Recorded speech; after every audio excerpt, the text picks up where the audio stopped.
How y'all doing out there?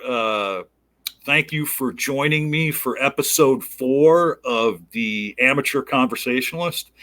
As you may know, if you've seen previous broadcasts, I try and have YouTubers on here and people from the atheist and theist community that to have discussions about things that maybe you might not know about them. And when it comes to Barney Tearspell, anybody can have Barney on to talk about philosophy or some kind of science-based topic or, a variety of topics. But today, we're going to talk about I guess I would term it as an avocation of Barney's that really surprised me when I learned about it here like a week or so ago. He is a practicer of the martial art of Kyudo. Welcome, Barney. Thanks. Hello. And I will let you just go ahead and take a couple minutes and explain to the audience what is, and again, correct me if I'm saying it, Kyudo. Is that Kyudo?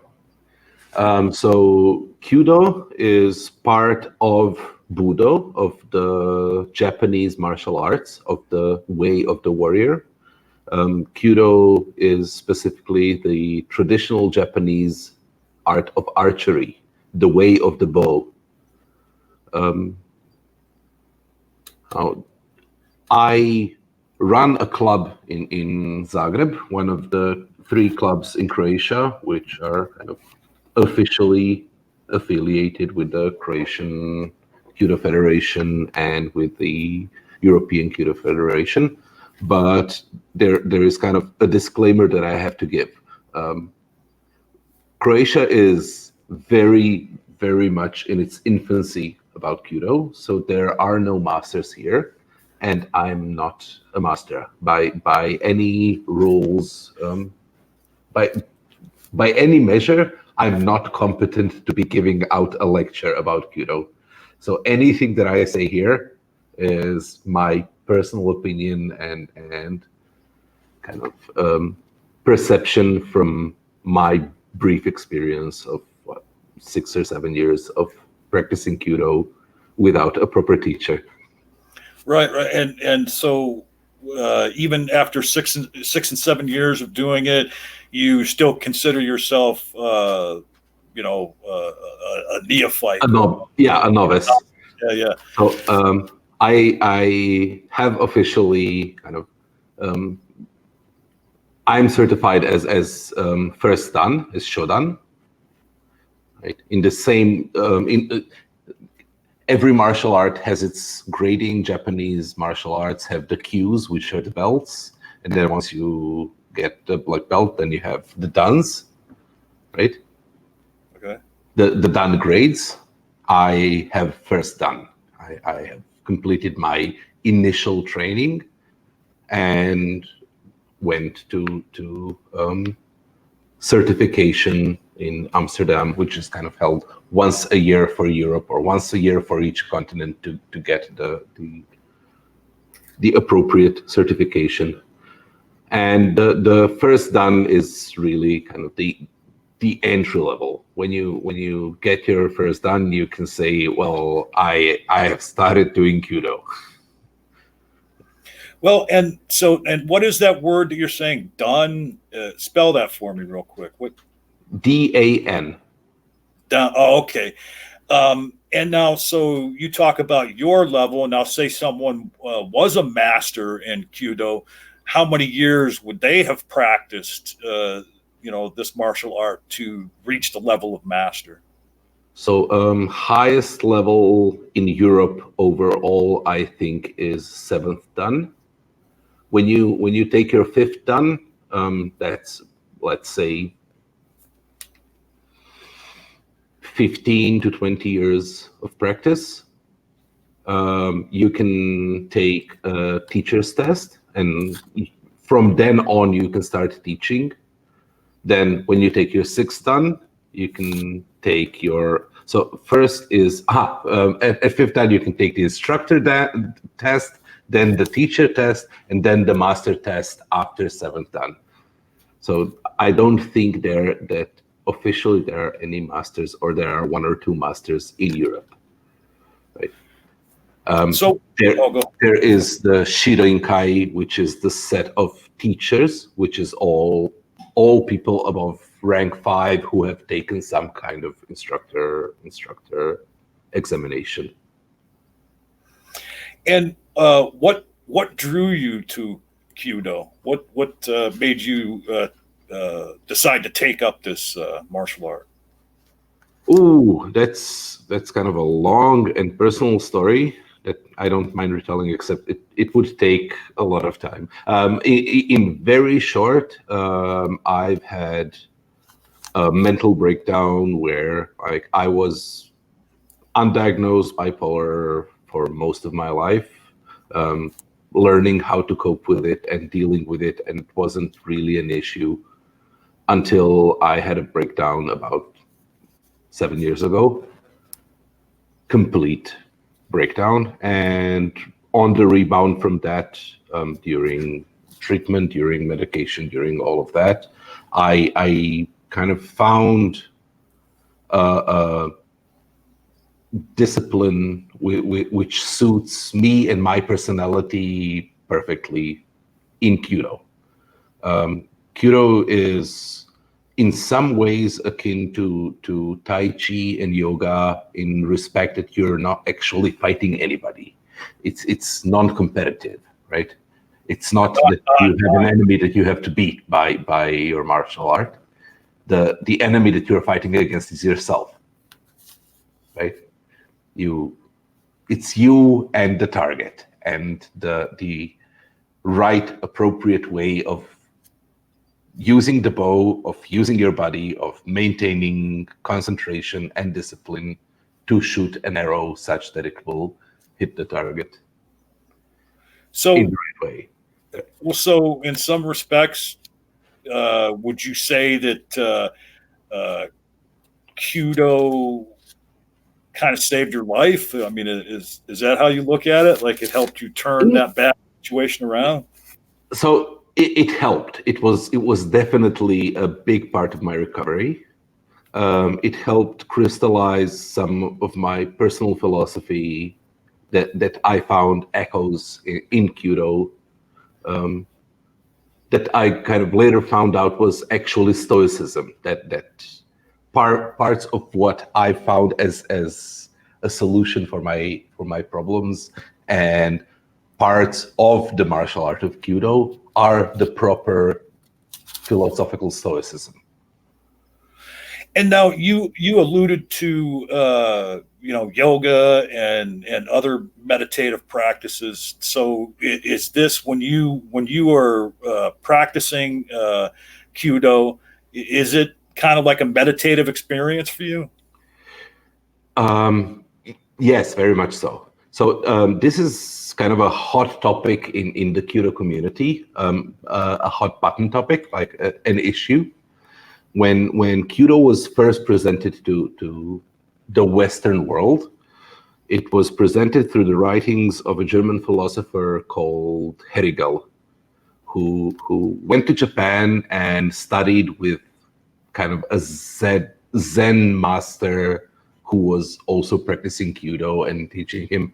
And a lot of what got communicated was that Kyudo is Zen enshrined or imprisoned in a martial art. And now in the latter years, when there's been a reconnection with Japan and when people have actually started learning Kyudo, that's kind of being shoved away because it's distracting. There is definitely a meditative component. There is definitely there is a part of mind and meditation and peacefulness and breathing and self-control and discipline required for Kyudo, but overemphasizing the spiritual meditative components of it is misguiding. Well, and one thing though, I mean, because I meditate. I don't do it as much as I probably should. It's a coping skill I have to deal with the mental health issues that I too have. And I am, of course, an atheist. So to me, there really is no spiritual component to meditation necessarily. I mean, for a lot of people, there is. But to me, meditation is more about calming and controlling the mind. And one thing else I wanted to ask you too is, now, are you an adherent of any other martial arts? No, I did try lots of different sports and lots of different martial arts. Well, lots, not lots, a few of the different martial arts. And kind of the closest to what I enjoyed was Tai Chi, but it didn't stick with me. This was kind of the perfect balance of actually doing something, of it being interesting and entertaining and an experience to be had, while at the same time being introspective and meditative, fulfilling. And, right? And now, one thing I noticed when I researched this a little bit, well, I noticed it right off the bat when we were talking about on Discord about this, and you linked something in the chat there. I noticed that from my experience of archery, my limited experience of archery from my perspective here in America, I noticed that the bows that you use seem to look a heck of a lot different than the bows that I'm used to. Could you talk a little bit about that? So the bow is called Yumi, and it's an asymmetric recurved longbow. So this is actually it behind me, and there is no way I can fit that into the frame. It's over 2 meters long, and it's not held at the middle, and it's not it's not symmetrical. It's not the same on both sides. It is held at the point where the forces of the recoil are balanced, right? When you hold the bow in the middle, when the bow pushes the arrow, that middle part kicks back, right? So the tips go forward and the middle goes back. So if this is going back and this is going forward, there is a point somewhere in between those 2 points which is standing still, which is neither going forward nor kicking back. That's the point where Yumi is being held, right? And so okay. And there is it is drastically different in some respect to Western archery, or to traditional archery of practically any kind, because the bows are immensely large, they are asymmetrical, and you are not merely a stand for the bow. Right? In most other types of archery that I've tried, you are the person who directs what the bow will do, but the bow does it, right? You are trying to always find the same position and always shoot from the same position, but once you release, you're done. The bow is what imparts the energy on the arrow and what casts the arrow into the target. In Kyudo, it's not so. The bows are much larger, much weaker by length poundage, by length weight. But you fire them from your body, from your entire chest, and when you release, you're still firing. And ultimately, when you release the bow, you turn it, you twist it around your hand. So if this is where the arrow is, the bow string will end up all the way behind my back when I'm done firing, because the bow will twist around. So what you kind of get is that the arrow being released goes all the way from your opposite shoulder the entire length of I'm trying to synchronize this from the shoulder, the entire length of your body, arm, and all the way the depth of the bow, right? Right. All that distance, the arrow is getting accelerated. It is getting pushed more and more and more and more and more. So you don't need a lot of sudden force, which causes the archer's paradox and the arrow flexing and all of that. You fire it from your body, you input more energy into it, and you release it gradually. So the arrow has this beautiful, calm flight. It doesn't flex so much when you fire it. So it's philosophically different. You need to think differently when you fire an arrow. Well, and so yeah, from the standpoint that you described, it does sound different than like what you refer to as traditional archery.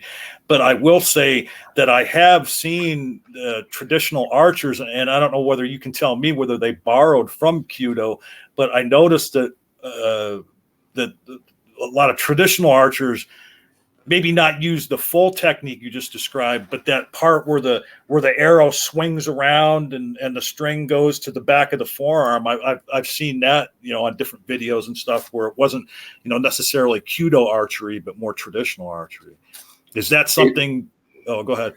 So it depends. So Western archery, most of it is shooting with the Mediterranean draw, or shooting with grasp, the Slovak draw, right?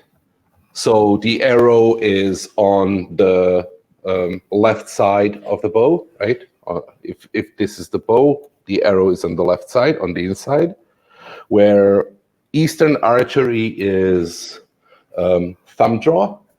So I have a glove which has a hook on it, which acts as a ring.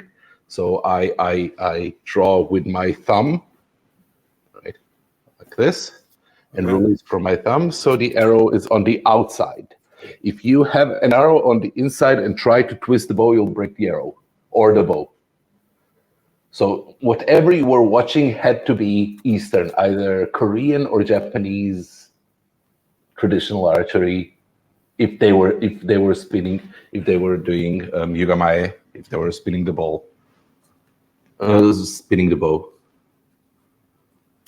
So that leads me to ask this question. So are there traditional materials that the bows and arrows are made of?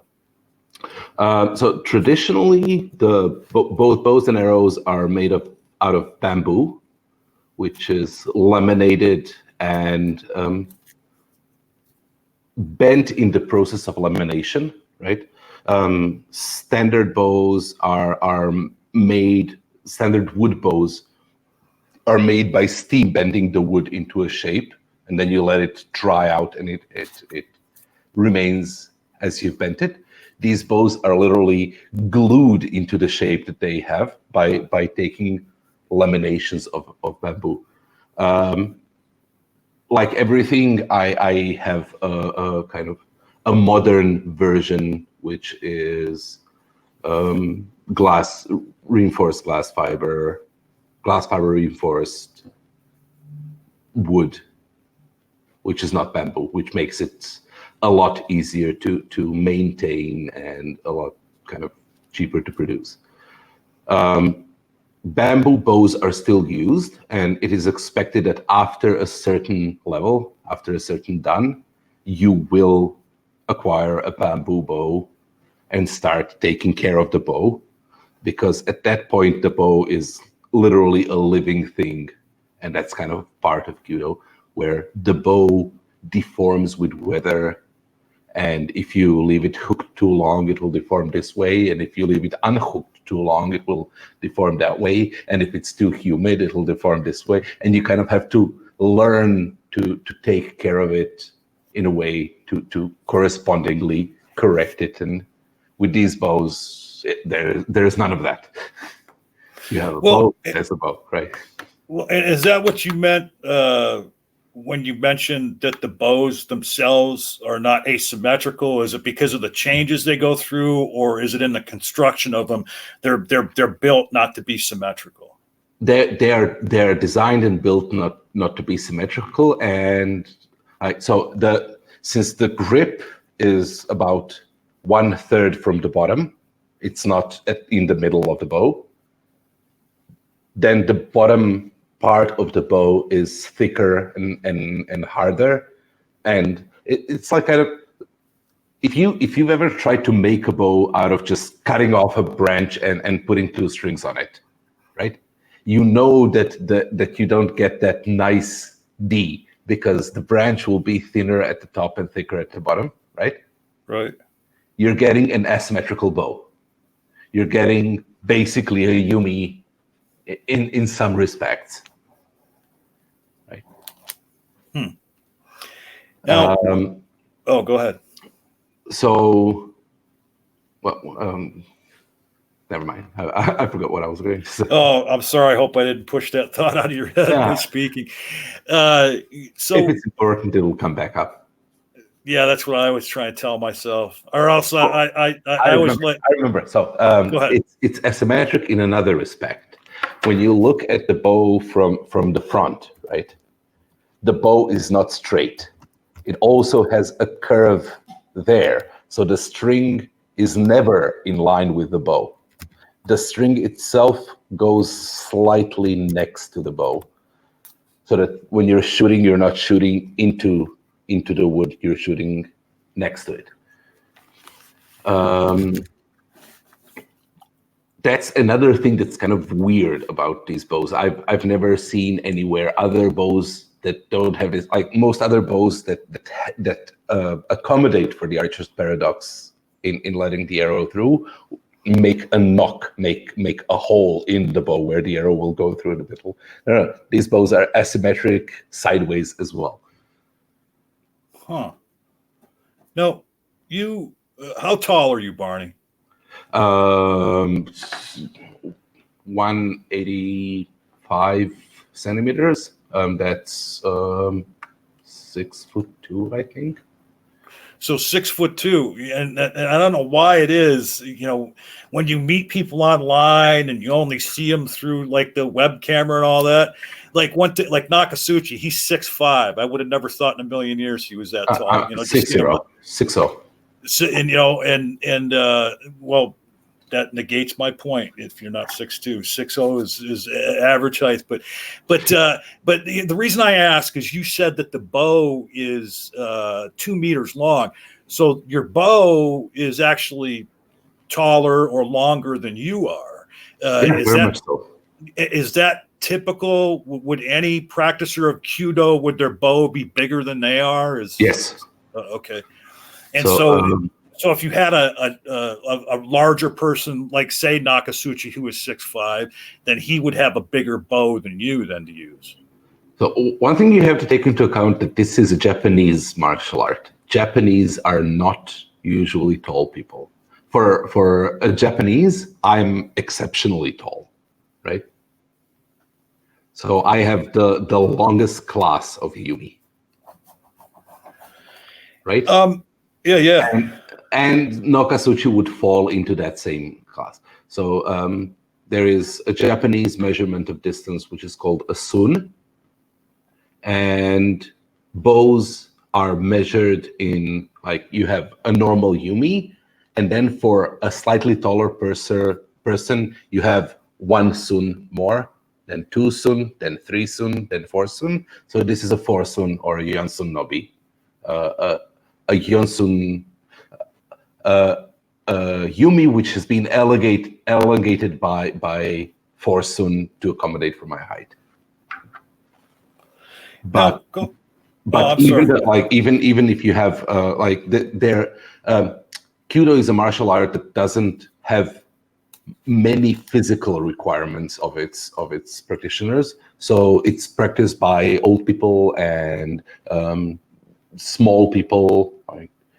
So yes, there is a Japanese person in the Viennese club she's barely up to my shoulder, and yes, her bow is also over 2 meters tall. Oh wow, I think that would be something to see. Because now it's not, so if it's 2 meters tall and she goes up to there,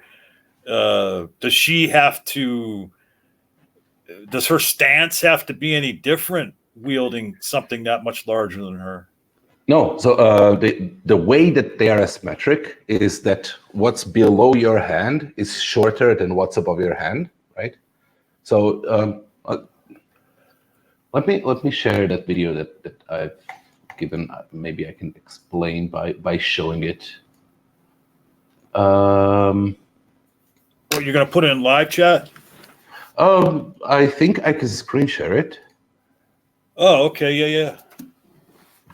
This will be the maiden voyage of trying to screen share on my channel. Okay, so I have this. I mean, and I realized, like you were saying, the lower part is shorter than the upper part, but I was thinking about how short that woman must be, that even given the asymmetrical nature of it, that perhaps even, the lower half would be, still give her problems. But so I can share the stream here, but I think you have to permit it to be shown live. It is showing up as an. It's showing up on my side as a separate person in the room. There we go. Yeah, I got it. Okay. Okay. So I'm just gonna jump to the. I'm just gonna. Okay. So when you look at the bow is over 2 meters tall, but it just goes to my hip. And this is my senpai, the person with more experience, which is kind of teaching me. She is way, way shorter than I am. The camera angle here is kind of odd. But you see that even for her, the lower end of the bow just goes slightly beneath her hip. Oh, okay. Okay, and the length of the bow is above us because we're holding it at kind of 1/3 of the bow. That's what I mean. It's asymmetric, right? It's short at the bottom and long at the top. Now, I notice in what you're sharing here too, that as you're drawing it back, like your back arm, it does seem to be in like a different position than like for traditional archery. Is that all part about how you said the drawing of the string is the bowstring is different? You were talking about using your thumb more and everything. Is that why the arm position looks a little different to me? Yeah, it's way behind. So normal draw for a Western archer is kind of the arrow tip is in line with your nose and your thumb is in line with your mouth. So the feathers would start here and go forward from your face, right? And here you see that the feathers go practically behind your ear and all the way to behind your shoulder, right? So it's way, way, way back. That's why I say you draw all the way to your shoulder. You draw behind your head. The string is kind of here, right? Mm-hmm. So the arrows are exceptionally long for compared to Western archery because the bow is so long that when you get it to full draw, right, you get a lot more room.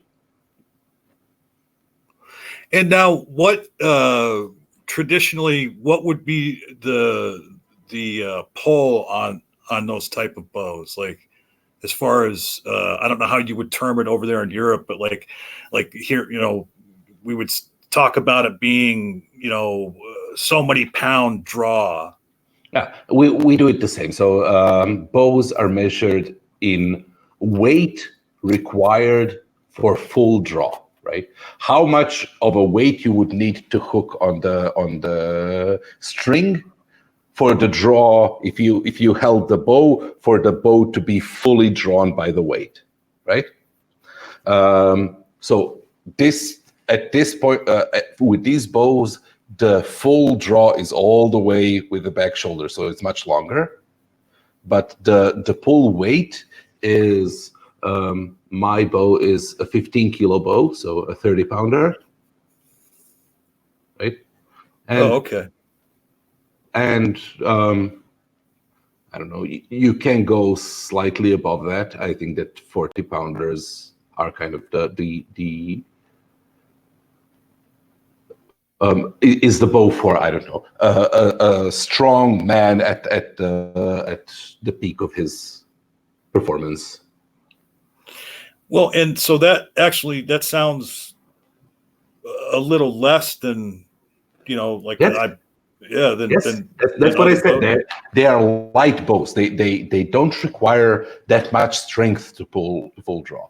But when you release them, they have more time to release the arrow, right? So they have a longer path in which they impart energy into the arrow. So the arrow flies out at the same energy, at the same speed. And also, when you release, I don't know how much, right? So I don't know if you can tell by, damn it, sorry. Yeah, I was going to say, just back that up. Yeah, let that play right there. So that release in which your arm is flung backwards, and you see that the bow, that the string is behind her hand and behind my head. Like at that moment, the bow has done a full circle, releasing the arrow. So from her shoulder all the way to here, the bow has been imparting energy, or all the way to here, the bow has been imparting energy, and then from here to here, her body, the ricochet of her body, the expansion of her chest and shoulders has been pushing the arrow even more. So you get more throw out of the arrow than you would from a normal bow of that weight. And I see what you were talking about earlier, how the string is now all the way around to the back of her forearm. If you can focus, just look at this part as she releases the arrow, or as I release the arrow, doesn't matter. So the arrow is on the right side of her arm, on her thumb, resting on her thumb as well, right? And when she releases, the whole bow does a pirouette in her hand to push the arrow. Actually, could you back that up? I don't even know how. Is this a YouTube video that you're showing us? Yeah. So can you back that up again? Back that up again, and then slow the playback speed down. We can go frame by frame. Oh, okay. Yeah. Just find where the release is.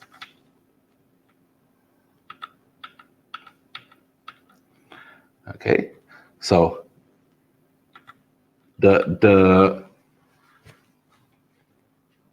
string is held by the thumb on the hook on her thumb, right? There's a little bone hook there that holds the string, and as she pulls more and more and more and expands more and more and more, at some point that hook kind of no longer can hold the string and it slips, and it releases the arrow. At that point, you expand your body, and the arms fly apart. You see how much movement in her chest there is to release that arrow. Right? And at the same time, if you then look at her left arm, right, the bow makes a full 180-degree turn in her hand to release the arrow. Right, you see on mine, the bow is now completely not 180, 360, right? It's 180 now and continues turning back. And so when you talk about the release, so it's because I noticed when you showed it in real time, just like, anybody that, would be shooting an arrow, there seemed to be a pause before the release, but that's not necessarily a pause. What you're talking about is you're pulling it back until, because of the way your body is built, the thumb has to release because you've gone back so far that you can't maintain that hooked position of your thumb. Yeah, if you're doing it properly, the glove kind of releases at the right time on its own. You don't have to let go of the string, right? It's bad form. It is a mistake to let go of the string. That moment of pausing in like, so expand the bow, you put it back, and this is called a kai, the full draw. In full draw, you're not passive. It lasts for about 7 or 8 seconds, but you're not standing still. You are actually expanding from your chest and from your shoulders and pushing every bone into every other bone in sequence to kind of draw apart the bow with your body and to create the tension for that release, so that you are in maximum tension a split second, like an instant after the string has been released, so that you push even more energy into the arrow, right? So, and there's a question from TomTom34B in the chat, and the funny thing is seeing your instructor here, and I noticed, when you first started playing this, that she does have another arrow in her hand, and one of the questions I had written down was to ask you about the practice of rapid firing of multiple arrows, and whether that was part of Kyudo, and so. I've seen too where archers of certain disciplines maybe even have as many as 4 or 5 other arrows in their hand in addition to the one that they're firing. Is that what's going on here? She has another arrow at the ready to fire again? Yes. So now there is a huge backstory of what has happened in the transition between Kyujutsu and Kyudo, right? Kyujutsu is the art of shooting bow and arrow. It was literally on the field. If you're firing at the enemy, you need to fire arrows as fast as possible, as precisely as possible, right? When guns came to Japan, the art of archery kind of lost its meaning on the battlefield. It was kept as a way of harnessing self-control, control over breathing, control over mind, the way of the warrior, like of calming oneself down. So it got a lot more ceremonial. So some remnants of shooting are from that Kyujutsu era, but the shooting is not speed shooting, right? If you take a look, it takes us 3 minutes to shoot 2 arrows. We each start with 2 arrows. The arrows are such that the feathers curl in opposite directions. One arrow is the first one and curls right. The other, Otoya, curls left. And you fire them in sequence. And there is a very, Kyudo itself, especially the form that we practice, which is Renmei Shomen Taihai, is very, very ceremonial. Everything that you're looking at, every motion, every position is very, very, very strictly defined. Where you're looking at each moment, how you are breathing at each moment, how your fingers are moving at each moment, none of it is arbitrary.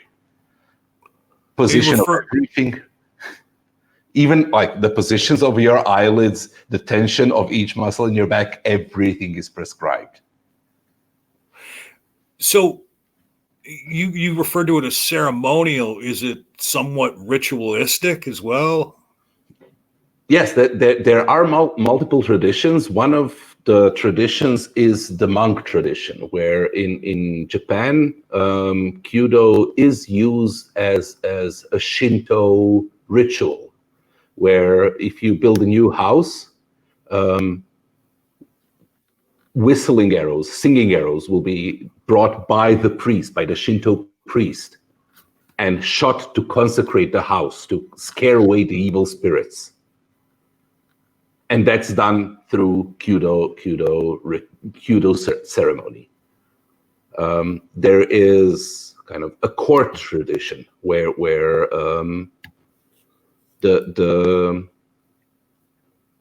court members, I don't know how you call them, the nobles, right? Right. Will use Kyudo or have used Kyudo to show off their elegance and grace and composure. And that's the tradition that my style of Kyudo is in. There is horseback archery Kyudo, right? Which is held by schools like Yagasawara. And they will get in full ceremonial dress, get on a horse, and do this ceremony from the horseback and shoot at targets. There is Hondaryu, which is the footman school, which is kind of more in line with the proper battlefield usage of the bow, which has ceremonies where you go out with I don't know, a bunch of arrows in your hands and another 20 arrows in your quiver, and you go in formation and you move in formation. These two guys are protecting these two guys while they're shooting at the target. Then they go down, bring out an arrow as fast as possible, advance one step. Then those guys that have shot are protecting the guys that are shooting right now, right? Right. And they have a kind of movement in. Let me just see if I can find that as well. Well, while you're looking, let me ask you too. So, and what you just showed us. So when you said it was not competitive, but at some point, there must be some judgment passed on your technique for you to be able to move up and all that. So it isn't just whether you hit the target or where you hit the target, but all of that preliminary movement and everything we saw, that goes into deciding how expert of a practitioner of this you are. Yeah, so you need to be able to perform the ceremony to even take the first dan, right? You need to be able to perform all the movements correctly. Technique, form, usually shooting is done in tachi, a group of shooters, and it's shot in sequence where everybody knows their place and everybody knows their role, and they don't shoot together like we are here, but you shoot when one person brings up its arm, the other person takes its arrow, and the person behind them strings the bow, and the person behind them releases the arrow, right? Everything has its sequence, and they all do it simultaneously. Proper technique is a pre-requirement at competitions. You need to be able to shoot Kyudo, not merely shoot. If you don't shoot Kyudo, then your shots don't count, right? If your technique, if your form, if your ceremony is incorrect, even if you hit the target, you're disqualified. You haven't been shooting Kyudo. Well, and totally different than from traditional archery, because I would say that it's all about hitting the target and where you hit the target, and how you get there is of no consequence. Matter of fact, some, in traditional archery and competitive archery, some competitors will pull the bowstring back with a finger grip. Others use the bowstring clip release things, whatever they're called. It wouldn't. It's just kind of like in golf. There's a million different ways to swing a golf club, and it doesn't matter how you swing the golf club. It matters how many swings it takes to get it in the cup.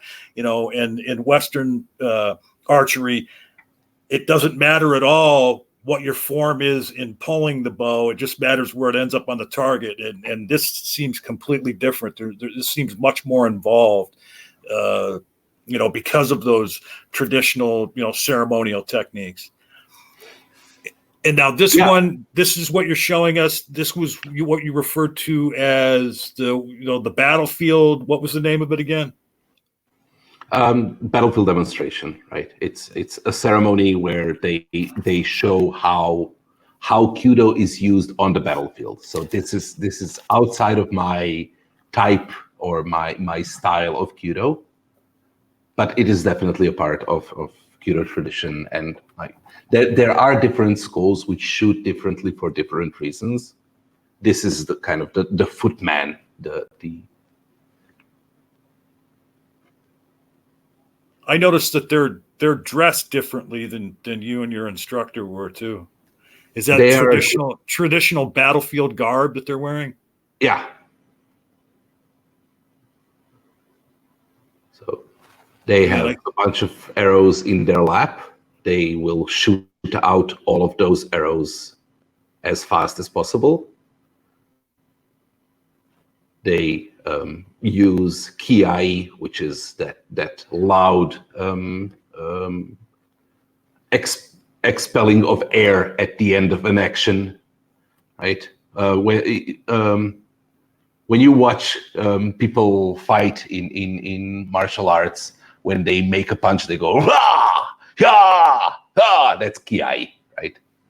That's kind of an indication to others that you have performed the action, but it is also a release of the excess energy so that you're prepared for the next one. So when they run out of that set of arrows, they start using the arrows from the quiver and moving information. And so when they start into the quiver arrows, will they take another bunch out and lay it on their lap, or will they just pull one at a time from the quiver? I guess that answers itself. Oh, okay. I'm looking at such a little screen. I didn't even notice. What did happen? They take one arrow at a time. Oh, okay. And when they shoot out an appropriate number of arrows, they start advancing towards the literal enemy in this case, right? The targets that represent the enemy, where one set of archers is covering for the other set of archers. Oh, wow. And the others advance. So the whole ceremony is a proper battlefield strategy of how do archers move on the battlefield during combat. Well, and I noticed too that they're using, if I get the term right, they're using a technique that like SWAT teams use and special forces teams use. And I don't know if I'm calling this the right thing. I think it's called like a duck walk, where they're not stepping as you normally would if you were walking. They're putting the front foot forward and bringing the back foot up to behind the front foot and stepping forward in that kind of motion rather than just walking forward. Yeah, it's so you're moving sideways, you're moving in a crouch, you are trying to, you have to take into account that there is an entire opposite army trying to kill you in return. So you want to be as small a target as possible, while at the same time being efficient and fast and stable at all times. You don't want to slip, you don't want to fall, you don't want, right? So even in that, there is kind of like in everything in Kudo, there is a reason behind it. It has been thought out and practiced through centuries to kind of make it perfectly fit the purpose that it's doing. It's very there's a lot of minutia in it, but all of it is required for some reason or not. So now in the video that you were showing, so right in front of them where they are now, below the blue tarp or whatever that is, those little rectangles, those are the targets they were shooting at the whole time. Yeah. And so why are they angled like that instead of standing straight up? Is there significance to that at all? So these square targets just represent the enemy. Right? The head, the neck, and chest area where the target, the head, the face and neck area where the target is most vulnerable, and the armored body. And they are made in proportion when you set them on the Azuchi, when you set them on the embankment for the targets, that their height represents, that their height represents kind of this height. The shooting position. Yeah. The waiting position, right? The position of an archer at rest, or a warrior waiting to advance. Because the swordsmen, the katana wielders, will also wait in that position with their hand on the sideways to the shot, with their hand on the weapon and bent so that the armor covers as much of their body as possible, and that they're at the smallest possible target. I noticed that all of them also, those are swords they have on their belt, right? Yeah. And now when they got to the end there, they were 2 feet away from the targets. I mean, yes. In a combat situation, I mean, they would just keep advancing until they were either slain themselves or they did come that close to the enemy. Precisely, yes.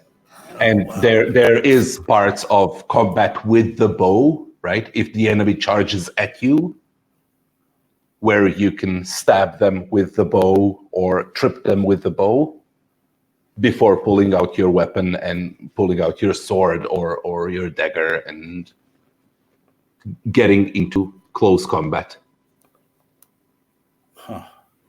Well, how about I have a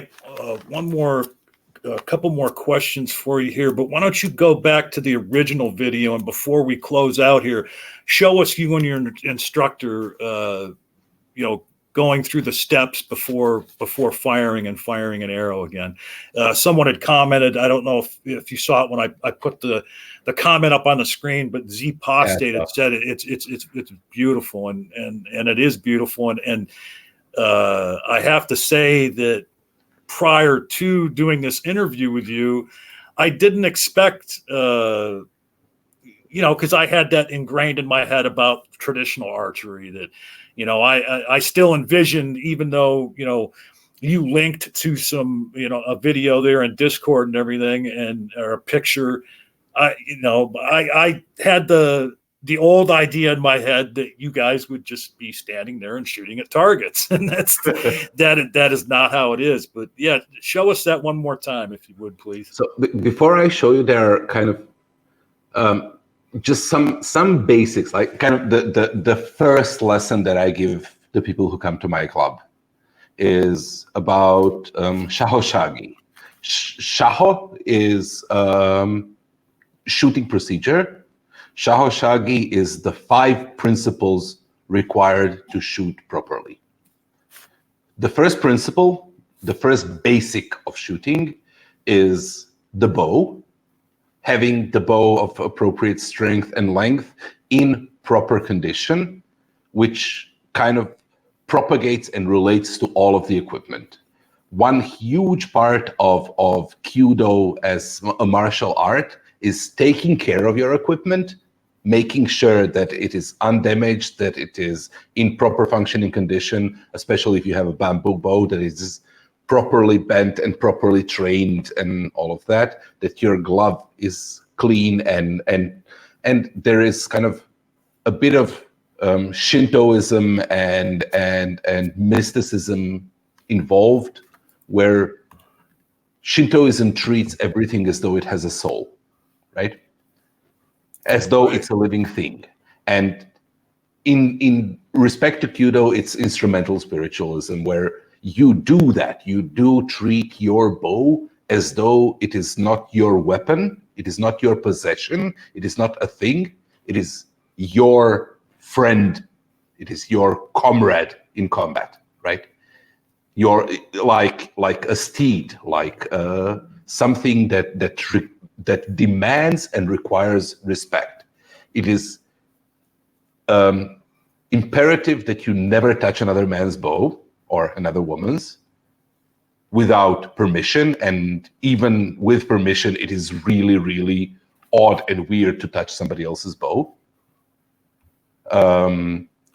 That you treat your equipment with respect, their equipment with respect, make sure that you have a spare string which is in proper condition, that you do not have loose strings kind of wafting about, that your arrow feathers are neat and clean, and that you're properly trimmed, stuff like that, right? You take care of your equipment. That's the first principle. Second principle, your body. Again, you need to know proper form, proper posture, proper stance. You need to keep your center of gravity low. You need to be stable, secure, deliberate, and know what the steps of the ceremony are.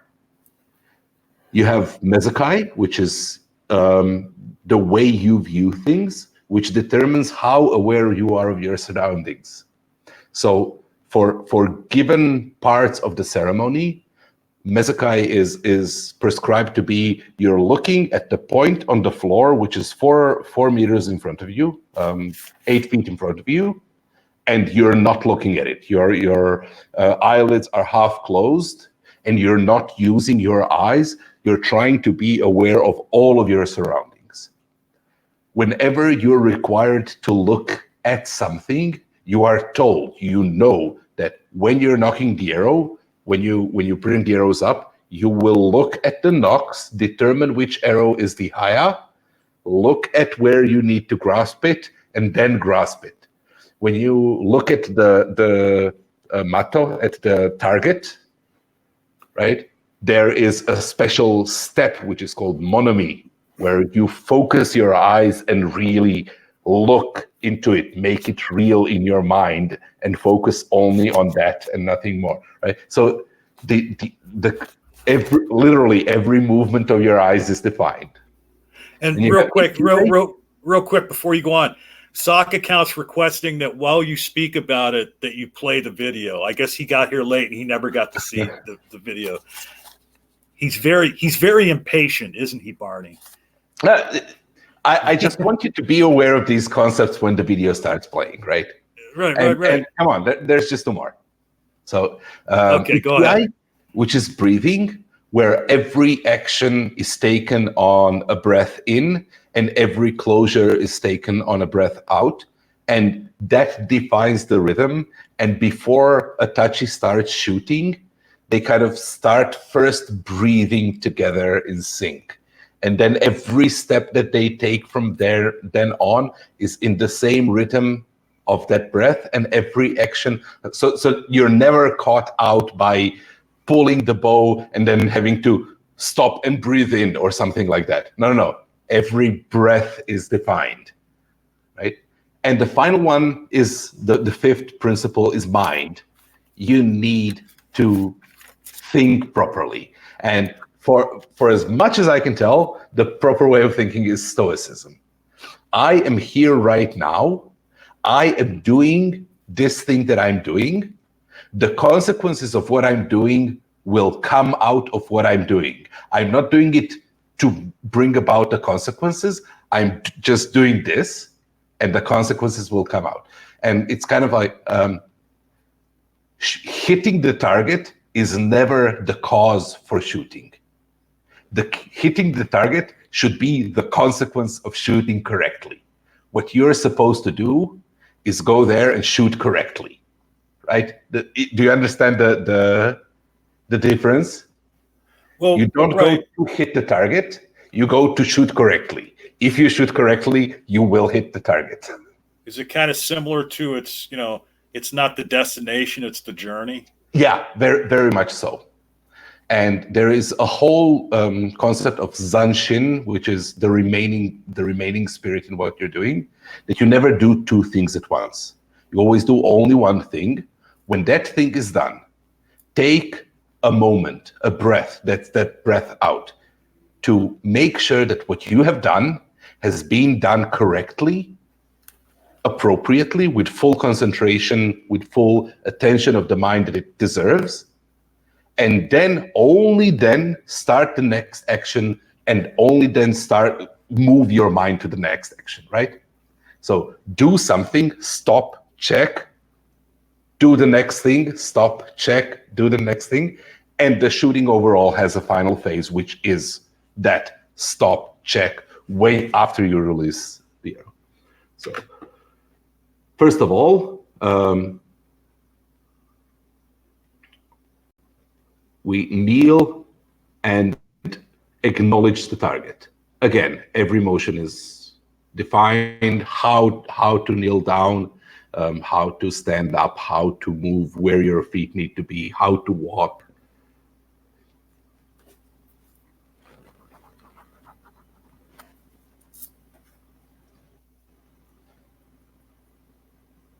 After that, you set up in front of the target by preparing the bow and arrows.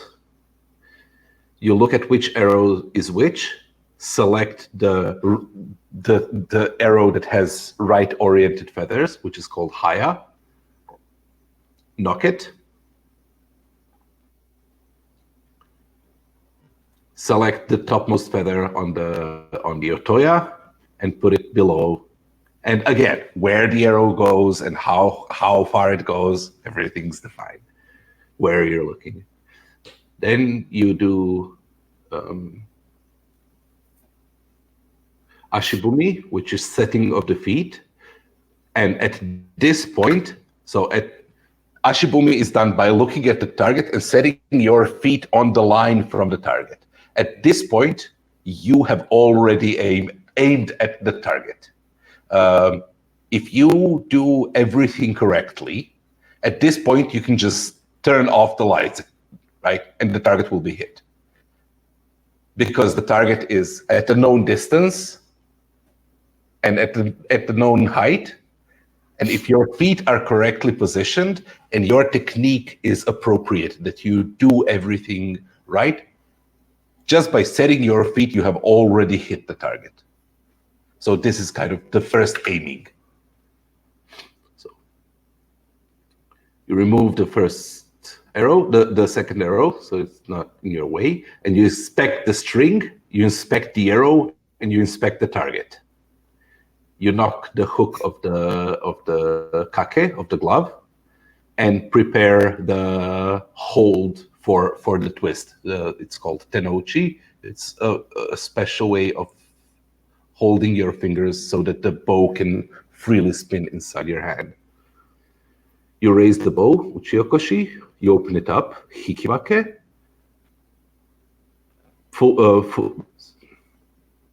draw the bow to full strength, which is kai. You arrange, like when you draw the bow to full strength, you arrange your bones, and then you start expanding in nobiai from your body. That expansion releases the glove, and then you do, it's called hanare, the shot, and you remain in the final position for a few seconds to check. Like that final position is kind of the signature of everything that you've done so far. If you've performed the correct movements before that, there is a specific position that your body needs to end up in. You breathe out and you become aware of what has happened. Where the arrow has ended, what state and position your body is, where your bow is. So Meditation, check the string, is it correct? Check the arrow, is it straight? Check where the target is. Knock the glove. Prepare the nochi. Now, hibiki, clear the feathers. Monomi, stare at the target. From that point on, you don't blink anymore. Raise the bow. Open it up halfway. Open it up full way. Prepare nobiai. Hanare, zanshin. And then you close. Once you have shot your set of arrows, you acknowledge the shots that have happened and either leave or collect your arrows. So I guess it's safe to say that so the bow and the arrow, they're not just tools in your hand. There's like this symbiotic relationship between you and the bow and the arrows. Yeah. In this tradition. Now, one other thing. So you've used a lot of Japanese terminology to, and then defined it in English terms while you were explaining all that.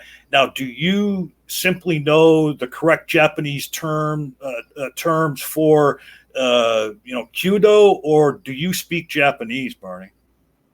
I speak very little Japanese. Like, I can introduce myself and get the basic necessities. I don't speak Japanese. Like, I cannot properly communicate in Japanese. But Kyudo is taught in Japanese. Right? There are very few translations, and all the terms are so specific. So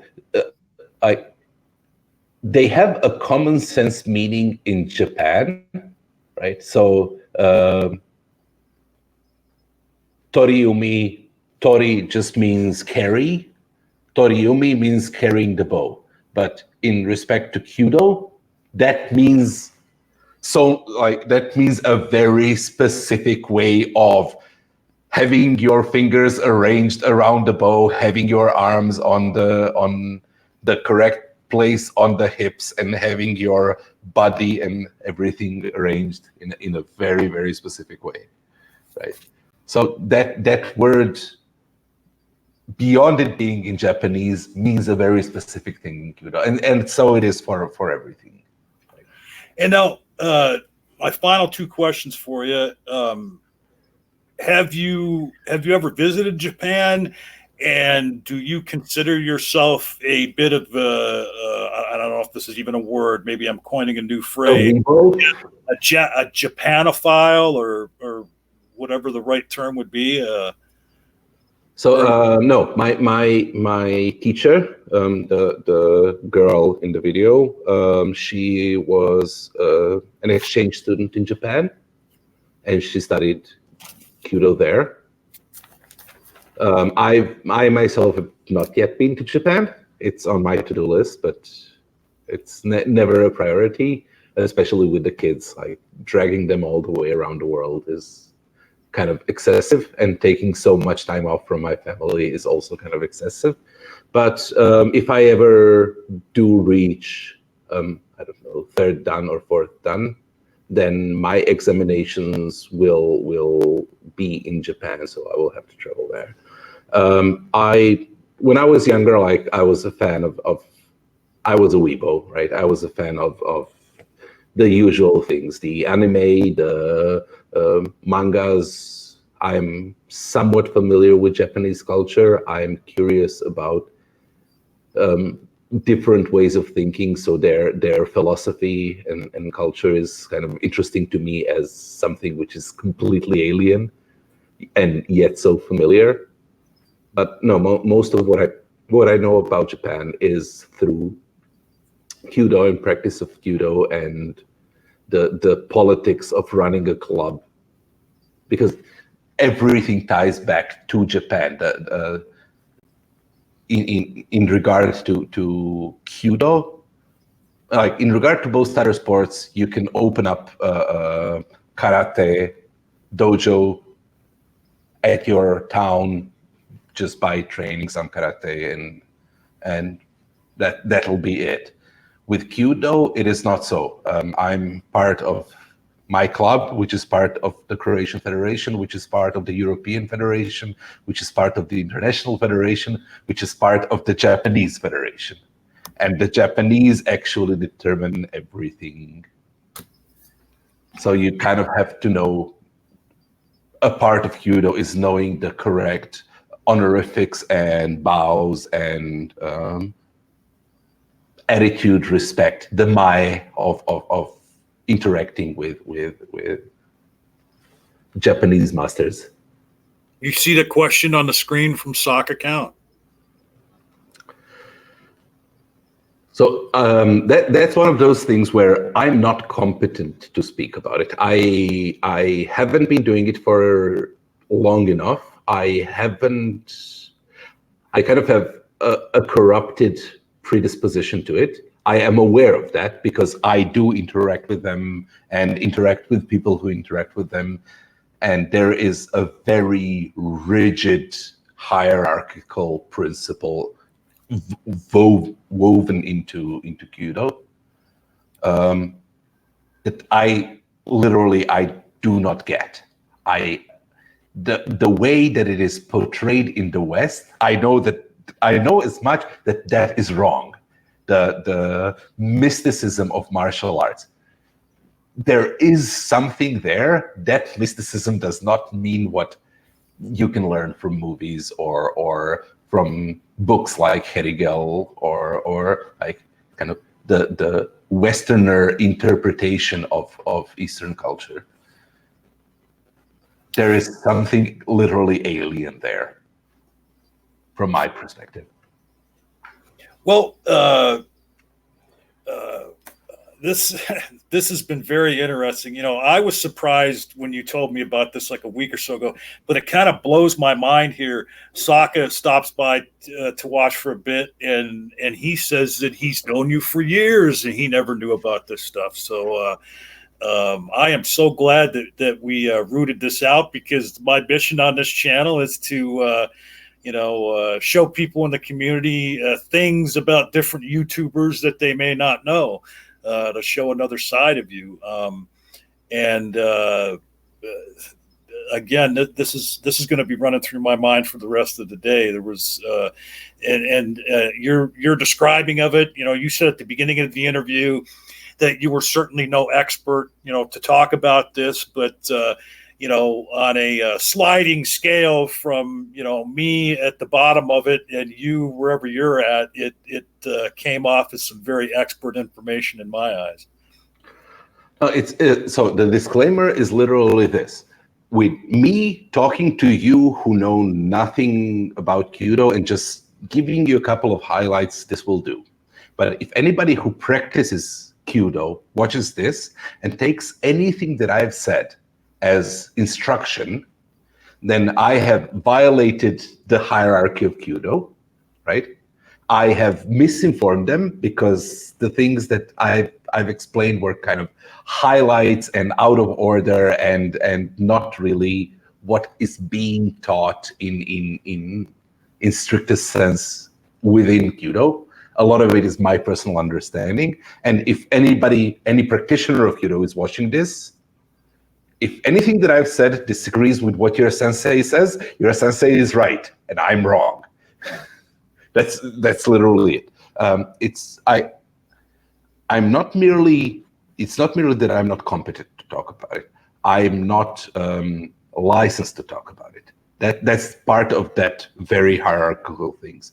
It is very possible that the kind of the higher ups in the European Federation, Judo Federation, will get a call from Japan about a guy from Croatia who is online on YouTube telling people what Kyudo is and being wrong about it. And how are they allowing it? Because my actions are not merely my responsibility. They are the responsibility of my teacher, and they reflect on my teacher at the school that taught me, which reflects on their teacher at the school that taught them, and reflects, right? So as we go up, the higher we go, the bigger responsibility for my transgression is. So if I'm wrong about something, or if I'm even if I'm right, but I'm speaking out of turn, I'm in some way violating the appropriate distance that I should keep as being just a student.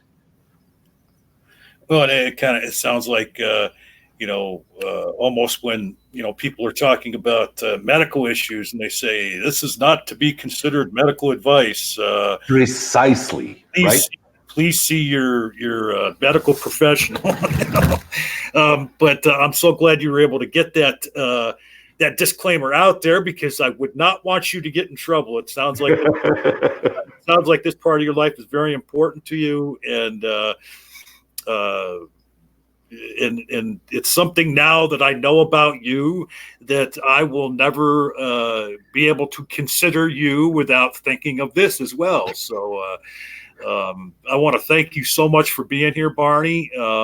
And I want to give you a chance to give us any final words you want, or to tell us if there's any places on social media or YouTube where people can look for you. Or so before that, I just want to return the compliment. I think this is a great format and a great channel for literally just bringing things out that don't get mentioned and don't get talked about.